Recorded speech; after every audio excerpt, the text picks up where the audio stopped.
Hello বন্ধু, তোমরা সবাই কেমন আছো? আমি তো খুব ভালো আছি। চলো, ছাদে উঠেছি, সাথে জল টল সব দিয়ে দেখো কাচাকুচিও করেছি, জামা কাপড় মেলে দিয়েছি। আর ফুল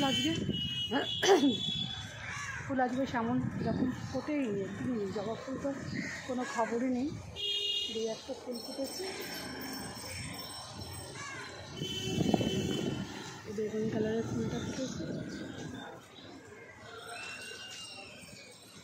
একটা বেল ফুল ফুটেছে, একটু কয়েকটা নয়নতারা। গাছে জল দিয়ে গেলাম কিছুক্ষণ আগে, আবার পাম্প চালিয়েছি। পাম্প থেকে কত আয়রন বেরোচ্ছে। অনেকদিন ডিরেক্ট লাইনটা চালানো হয়নি।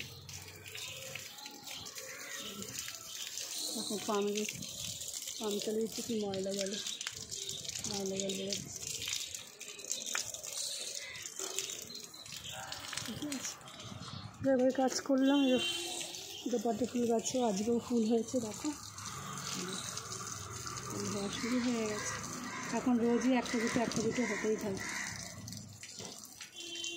বুঝতে পেরেছি। আর টাইম ফুলেও দেখো কেমন ফুল হয়েছে।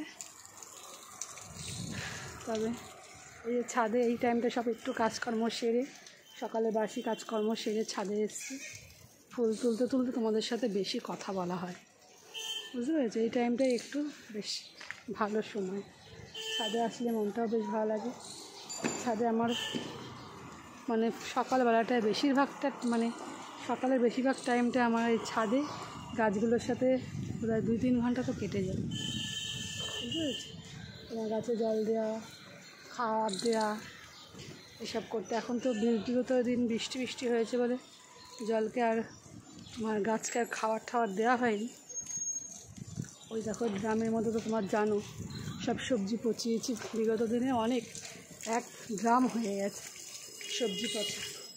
এবার এই যে বর্ষাটা যেই বন্ধ হয়ে যাবে, দেখতে পেয়েছি, ডিমের খোলা, যত রকমের তরকারির খোসা সব এর মধ্যে পচছে।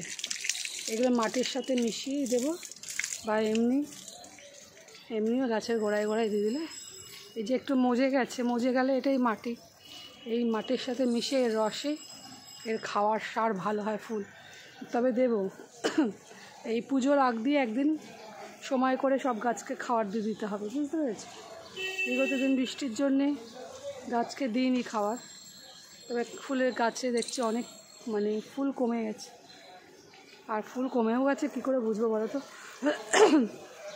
শুধু ফুল পাচ্ছি না তাই বলি, কিন্তু বিগত দিনে কড়ি হয়ে যাচ্ছে। কিন্তু আমাদের ওই কাঠবিড়ালি, জানো তো, কাঠবিড়ালি কেটে কুটে দিচ্ছে। ও খায় বেশি আর আমাদের ঠাকুর খায় কম। কাঠবিড়ালি বেশি ফুল খেয়ে নিই, আর আমাদের ঠাকুরের চরণে কম গিয়ে পৌঁছায় ফুল, বুঝতে পেরেছি। তা সেই দোষ আমার গাছকে দিয়ে কোনো লাভ নেই যে গাছ ফুল কম দিচ্ছে, করে নষ্ট করে দিচ্ছে বেশি। কারণ আমি জানি আমাকে বিগত এই 5 বছর ধরে আমি গাছের যেইটুকু অভিজ্ঞতা হয়েছে তাতে আমি জানি যে তোমার বৃষ্টির জল পেলে গাছের আর খাবার দিতে হয় না, বুঝতে পেরেছ। বৃষ্টির জলটা স্টপ হয়ে গেলে তখন দেবে গাছে মিলিবাগ পাখি সমস্ত হবে, তখন আবার গাছের যত্ন দরকার পড়ে। বর্ষার টাইমটা তোমার গাছকে তো জলও দরকার নেই, কোনো খাবারও দরকার নেই। নিজের মতন করে তারা ডালপালা ছড়িয়ে বড় হতে থাকে, একদম নিজেদের প্রকৃতির নিয়মে। এরপরেই গাছের ডাল কাটতে হয়, বুঝতে পেরেছি। প্রচণ্ড পরিমাণে গাছ ছড়িয়ে নিচের গাছগুলো তো এইভাবে ঝাঁকড়া হয়ে বেড়ে গেছে। গাছ এমনকি মাটিতে বৃষ্টি হলে জল জমেছিল অনেক, তখন গাছ পড়েও গেছিলো, আমি সেই গাছ সোজা করে দিয়ে এসেছি, তাও দেখছি গাছ বেঁচে গেছে। এই হচ্ছে বৃষ্টির কামাই। সে যাই হোক বন্ধু, চলো ফুলগুলো তুলে নিই। আর দেখো একটা গাছে একটা হলুদ রঙের প্রজাপতিই হবে এটা, কিন্তু এখনও মথ রয়েছে।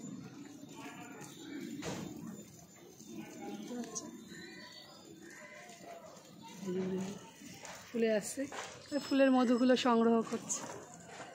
সে যাই হোক বন্ধু, চলো আর ভিডিওটা ছাদে কন্টিনিউ খুব বেশি হয়ে যায়, বুঝতে পেরেছো? আমি জানি, বুঝতে পারি যে তোমাদের, কিন্তু ছাদের এই টাইমটাতেই আমার বেশি কথা বলার সময়, তাই তোমাদের সাথে এই টাইমটা আমি একটু কথা বলি। আর বাদ বাকি কি রান্না বান্না খাওয়া দাওয়া করছি, এই হচ্ছে কথা। এই টাইমটায় আমি একটুখানি আমাদের সাথে মন খুলে কথা বলতে পারি, ফুল তুলতে এই কাজ করতে করতে মানে ফ্রিও থাকে, মনটাও বেশ ভালো থাকে। চলো এবার গিয়ে একটু চা করব, চা খাই। এখন আমি মিঠুকে তুলবো, মিঠুর খাবার দিয়ে আমি চা খাবো। এইটুকু ফোন হয়েছে, চলো ভেঙে পড়বো, কামও বন্ধ করতে হবে। আর আজকের ওয়েদারটা একদমই সত্যি, একদম বৃষ্টি হবে কিনা জানি না, কিন্তু ওয়েদারটা ভালো আছে।